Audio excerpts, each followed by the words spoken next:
Selamat sore, assalamualaikum warahmatullahi wabarakatuh. Jumpa lagi di Jalan-Jalan. Saat ini kami sedang berada di Bandara Internasional kedua menyambut kedatangan haji kloter pertama debarkasi Palembang. Dan ini pemirsa Tribu.com.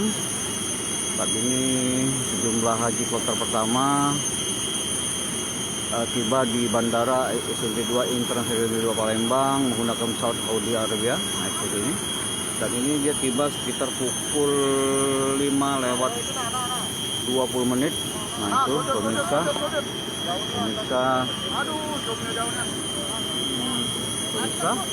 macam ada yang sujud setelah sampai di Bandara SMT2 Palembang yang saat ini tengah menuruni tangga pesawat, pemirsa. Kita belum mendapat konfirmasi kloter pertama ini yang tiba di kloter pertama debarkasi Palembang